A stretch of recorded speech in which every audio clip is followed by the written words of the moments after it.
కార్తీక మాసంలో సోమవారం శివుడికి ప్రత్యేకమైన పూజలు, ఆచారాలు నిర్వహించడం పవిత్రంగా, ఫలప్రదంగా ఉంటుంది. ఈ సోమవారం గుడిలో లేదా ఇంటిలో శివాభిషేకం చేయడం, లింగాష్టకం, బిల్వాష్టకం, మృత్యుంజయ మంత్ర పఠనం వంటి ప్రత్యేక శివ స్తోత్రాలు పఠించడం, దీపదానం చేయడం ముఖ్యమైన కార్యక్రమాలుగా ఉన్నాయి. కార్తీక సోమవారం ప్రత్యేకాలు. కార్తీక మాసంలో ప్రతి సోమవారం ఉదయం కార్తీక స్నానం, సున్రీసే తర్వాత పవిత్ర స్నానం చేయడం పవిత్రం. శివలింగాన్ని పాలు, పంట, చందనం, గంధం, బిల్వపత్రం, పుష్పాలతో అభిషేకించాలి.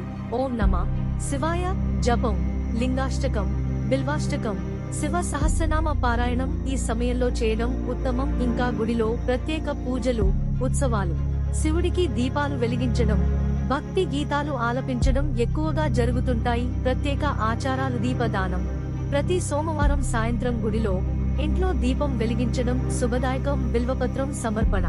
బిల్వపత్రాలతో లింగాభిషేకం శివునికి ప్రత్యేకంగా ఇష్టమైన వినియోగంగా చూస్తారు. శివుని స్తోత్రాల పారాయణ, లింగాష్టకం, బిల్వాష్టకం, శివ కవచం, రుద్రాష్టకం వంటి స్తోత్రాలు నిత్యం పఠించాలి. పిండిపాటి.